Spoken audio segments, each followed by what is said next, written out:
Lalaking umano'y dinukot sa Santo Tomas City, Batangas noong Martes na pag-alamang inaresto ng 903rd Infantry Brigade ng AFP. Ang detalye tutukan sa exclusive report ni Denise Abante. Sa kuha ng CCTV video na ito alas 5 ng hapon ng Martes sa isang subdivision sa Barangay San Pedro, Santo Tomas City, Batangas, makikita ang isang lalaking naka-light blue t-shirt na naglalakad at pauwi na raw sana sa inuupahang bahay nang bigla siyang sunggaban ng isa pang lalaking naka-light blue t-shirt din at sumunod pa ang dalawa pang nakapulang t-shirt habang may isa pang lalaking nakaitim na jacket na tila may hawak na baril. Pilit nilang isinama ang lalaki at isinakay umano sa isang puting van. Ang insidenteng ito report sa himpilan ng pulisya ng kapatid ng lalaki na umano'y dinukot. Ngayong araw nagkaroon ng case conference ang Santo Tomas City Police hinggil sa follow-up investigation sa umano'y pagdukot sa lalaki. Lumalabas na yung taong hinahanap natin na alleged na nakidnap ay nasa custody na ng 903rd Infantry Brigade, Castillo, Sorsogon. February 23, 3 days after nung siya na-report na nawala o nakidnap dito sa alleged kidnapping dito sa amin.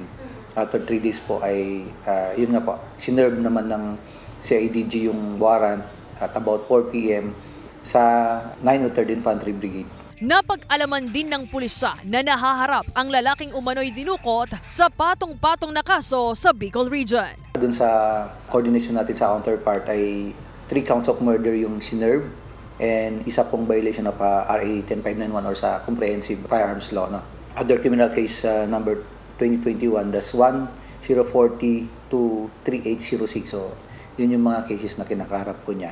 Basically, talagang yung tao ay nasa custody na po talaga ng Bicol Region. So, we are waiting for the official reports yun muna nanggaling sa kanila para naman po sa amin, sa part namin, in our end, ay magawa po namin yung final disposition na pwede namin gawin. Ayon naman sa Armed Forces of the Philippine Southern Luzon Commando o SOLCOM, dati umanong miyembro ng New People's Army ang naturang lalaki na may plano na raw sumuko sa LGU Sorsogon sa Bicol. Paliwanag nila mga miyembro ng 903rd Infantry Brigade, 22nd Infantry Battalion at kawani ng Sorsogon LGU ang nakuhanan sa CCTV. Ayon sa kanila, sinundo umano nila ang lalaki at hindi ito dinukot. Nakausap po niya yung mga dati niya mga kasamahan doon na nasa 903rd Brigade. Gumawa po ng paraan itong LGU kasama po itong 903rd o itong Task Force Bicolandia na mapacilitate yung kanyang pag-surrender at nagkataon pong nasa Batangas. Initially, makikita nyo doon, nagulat pa siya eh.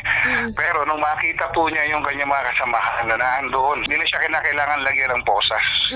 And then, diretso po siya dinala sa Bicol. Aminado ang SOLCOM na walang koordinasyon sa Santo Tomas City PNP hinggil sa umano'y pagsundo sa lalaki. Wala po siguro kasi ang usapan po niya susunduin lang siya. So sinundo lang po siya dyan. Hindi po kami nag-serve ng warrant, hindi po kami nag-operate. Sinundo lang siya at kinakailangan lang po na masiguro na safe siya. Pero bakit niyapos siya tapos may dalawang lalaking may hawak pa ng baril? Yes po, normal po yun. Siguraduhin po natin na ganun. Especially yung LG, yung concern is alam na napakaraming warrant of arrest nito. Dagdag pa ng SOLCOM, sumuko na rin sa 903rd Infantry Brigade ang kapatid ng lalaki na nag-report sa pulisya ng umano'y pagdukot hinggil sa mga kasong kinahaharap din ito. Sinusubukan pa ng GMA Regional TV Balitang Southern Tagalog na makuha ang panig ng magkapatid. Kasama si J. R. Manjares, Denise Abante, Balitang Southern Tagalog.